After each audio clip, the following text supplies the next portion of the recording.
मध्य प्रदेश के खरगोन जिले की भीकनगांव जनपद पंचायत सीईओ की खुदकुशी के मामले में पुलिस ने सुसाइड नोट के आधार पर बीजेपी के 2 नेताओं को गिरफ्तार किया है। भीकनगांव जनपद पंचायत के सीईओ राजेश बाहेती ने 4 दिन पहले अपने ही सरकारी निवास पर फांसी लगाकर जान दे दी। इस मामले में पुलिस ने भीकनगांव जनपद अध्यक्ष के प्रतिनिधि और बीजेपी के नेता धन्ना लाल खतवासे और जनपद उपाध्यक्ष दुलीचंद बांके को गिरफ्तार किया है। भीकनगांव जनपद पंचायत में 10 महीने में 4 सीईओ बदल गए। राजेश बाहेती ने 3 महीने पहले चार्ज संभाला था। 3 जून को जनपद की बैठक में काफी विवाद हुआ। 10 जून को भी हंगामा हुआ। 23 जून की बैठक में भी जनप्रतिनिधियों ने हंगामा किया। 30 जून को अपने सरकारी आवास पर उन्होंने फांसी लगाकर जान दे दी। मामले में सुसाइड नोट के आधार पर जनपद अध्यक्ष प्रतिनिधि धन्नालाल खतवासे और उपाध्यक्ष दुलीचंद बांके को गिरफ्तार किया गया है। दोनों पर बाहेती पर नियम विरुद्ध काम करने के लिए दबाव बनाने के आरोप हैं। जांच में जो तथ्य आए थे, जो सुसाइड नोट प्राप्त हुआ था और जो इनके सहकर्मी और परिजनों के बयान नोट किए गए, तो उसमें जो तथ्य आए उनके आधार पर 2 आरोपियों के विरुद्ध इसमें धारा 306 का 34 का अपराध पंजीबद्ध किया गया, जिसमें इनको ये बताया गया कि इनकी प्रताड़ना के चलते इन्होंने आत्महत्या करने का जो है वो कदम उठाया था। दुलीचंद बांके जो हैं वो जनपद के उपाध्यक्ष हैं और दूसरे जो धन्नालाल खतवासे हैं वो वहाँ पे जो अध्यक्ष हैं उनके प्रतिनिधि। परिजन कह रहे हैं ये आत्महत्या नहीं हत्या है।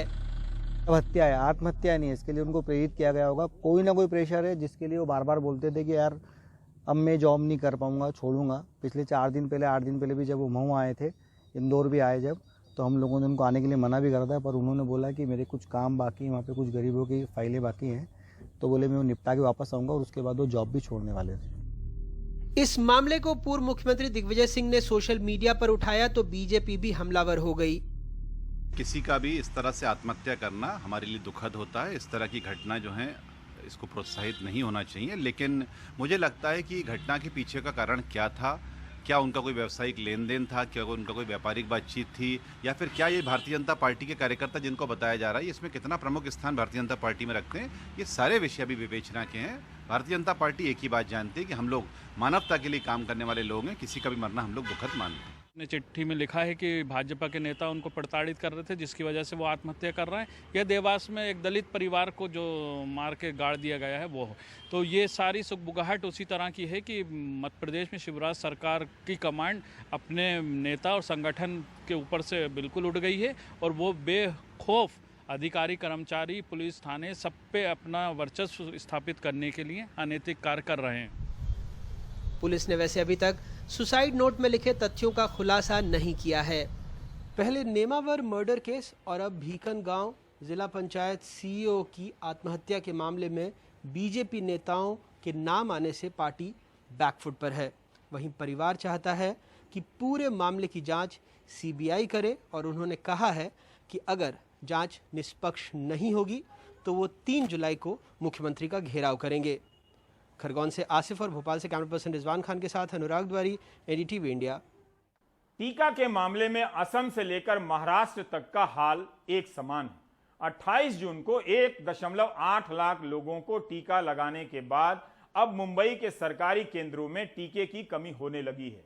बीएमसी के मुताबिक आज मुंबई के 300 सरकारी और बीएमसी केंद्रों में टीका नहीं लग सका। पूर्वा चिटनिस की ये रिपोर्ट। बीएमसी ने बुधवार को ऐलान किया कि गुरुवार को टीकाकरण नहीं होगा, लेकिन ये जानकारी सभी तक नहीं पहुंच पाई। हरजीत सिंह कोरोना का पहला टीका ले चुके हैं।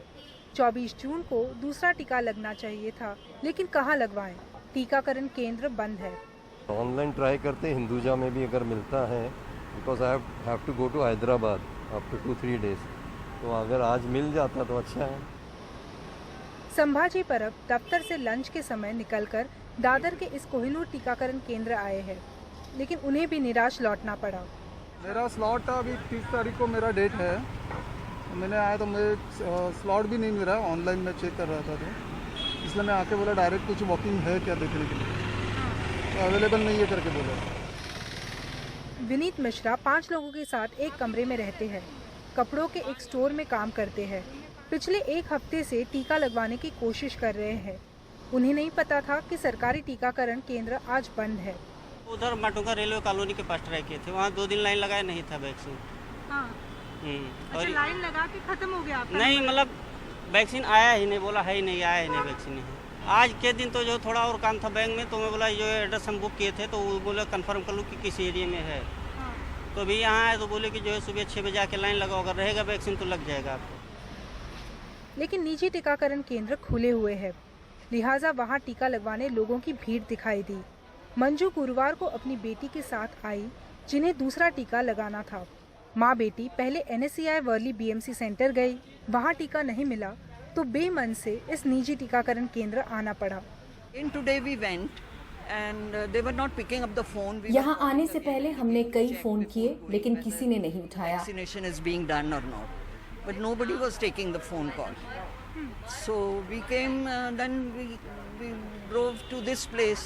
फिर जब यहाँ आए तो वो कह रहे हैं 740 रुपए में टीका लगेगा, जो बहुत महंगा है। 740 rupees, which is expensive. BMC के आंकड़ों के मुताबिक मुंबई में 28 जून को सबसे ज्यादा 1,80,000 लोगों को टीके लगे। तब से टीकाकरण में लगातार गिरावट आ रही है। बुधवार को सिर्फ 63,000 टीके लगे।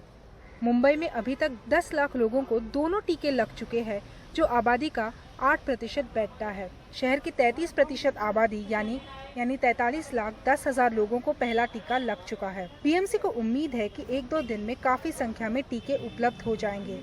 जून में BMC को 7,40,000 टीके मिले, जो मई के 4,50,000 से काफी ज्यादा थे। राज्य सरकार का लक्ष्य है कि उन्हें 70% आबादी को तीसरी लहर आने से पहले ही टीका लगवाना है, लेकिन अब ऐसे लग रहा है कि वैक्सीन की कमी के चलते ये लक्ष्य काफी कठिन हो सकता है। मुंबई से कैमरा पर्सन राजेंद्र दयालकर के साथ पूर्वा चिटनेस, NDTV इंडिया।